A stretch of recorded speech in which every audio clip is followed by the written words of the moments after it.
The project I'm going to show you today is a Doodle Line Design. Now this example that I have is a very large example of it. I'm going to show you a smaller version that you can expand on to do like this, or you can do it smaller that takes you a shorter amount of time. So this is the example here that I have that's a smaller or a larger version. Like I said, I'm going to walk you through the smaller version. So you're going to start by coming up with your breaking up of space. And what that is that's the line that goes through your example.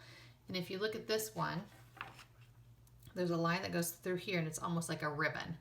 And it works around your example through here and just kind of weaves through your piece that becomes your eye travel throughout your picture. So what you're going to do is you need to kind of decide on how your ribbon's going to go through your piece. And I usually have the kids do a couple boxes to kind of play with a ribbon. And I usually have them just kind of have a flowing line that goes through and just kind of move and wiggle and kind of just decide on how you want to do it until you find one that you like. Now you don't want to have really, really small areas because you're going to have to put a pattern in each little section. So you want to make sure that it's something that you really, really like. I think I kind of like this one, so we're going to go ahead and go with this one. So what you're going to do, and I have a smaller piece, like I said, I can show you how to do a small version, and then you just extend it to the larger paper if you want to do it larger. So to start off, you're going to do your original line, and you want to break it up your space. So you're going to draw that line that kind of goes through. Then you want to turn it into a ribbon, and a ribbon is just making thick and thin areas to kind of make it more spots so you can do your patterns in. So you're going to just kind of make it thick to thin to kind of make your space, your area is a little bigger or a little smaller depending on where you're at. Like here, I can't make it too big. And I think I want this area here, so I'm gonna make my ribbon pretend like it goes like this and make the ribbon like here.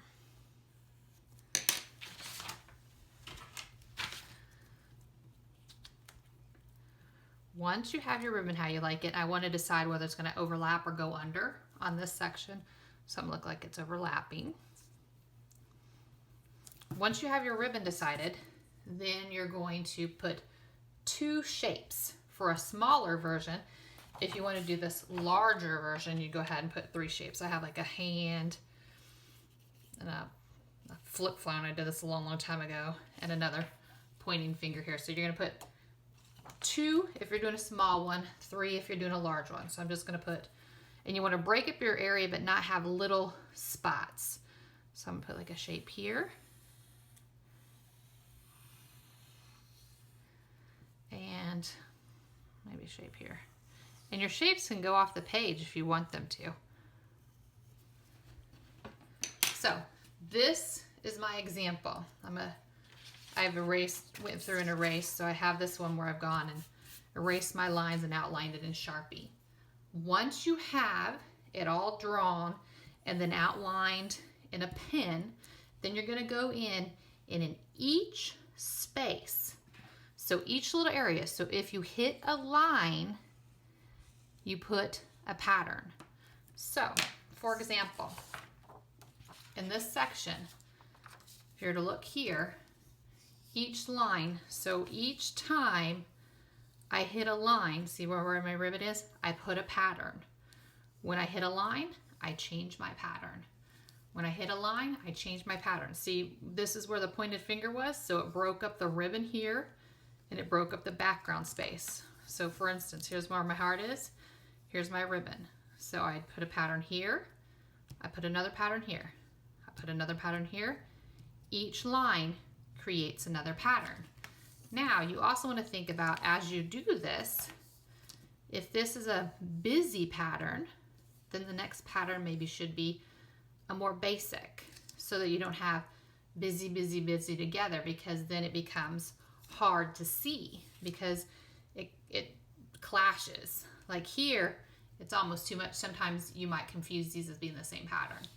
You also, when you go to color, so once you draw all your patterns on, you're going to go in and color so you have the lights and darks. So you'll get your line, then you'll go in, draw in your patterns, and then you'll go to color.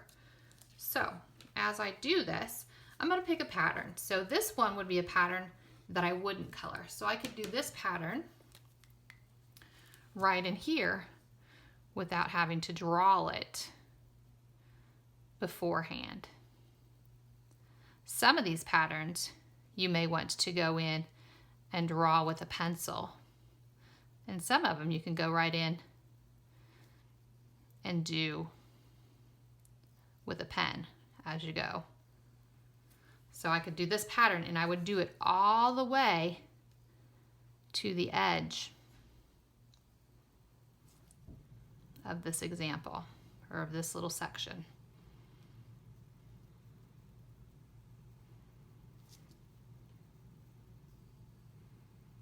Now this one I wouldn't need to color because the whole pattern is just line.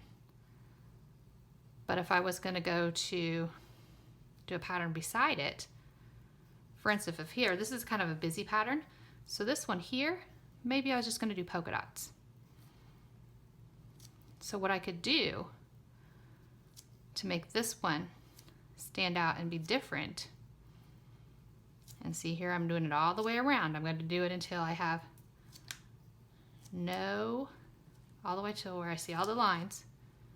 See how I did all the way around? I probably put another dot here. To make this one stand out and be different from this one, I could go in and color the background. So I'd get like a bigger, and I'd go in and I'd color the background. So all you would see would be the polka dots. Does that make sense? So this one would be similar to like this one right here. So it'd be very similar to this ribbon right here. I did the ribbon, or that section there, then I did a dark. So what you would go through is you go through, and in each little section you would do a different pattern. So what I'll do next is I'll go in through here and I'll do a different pattern for each one, and then I'll come back and show you what this looks like. If you are struggling to find patterns, you can always go online and look up pattern examples, and they have a whole bunch of examples of how to do it. I've gone in and added patterns to each of the areas. Now, if you notice, and you may have trouble with this, if you notice value, lights and darks give weight. And right now it's very heavy up here because it's all light and dark. All the darks are up here, and this all seems to blend together because it's all white. So if you have an issue with that, you may have to go in and decide, how can I change this to give it some visual weight down here?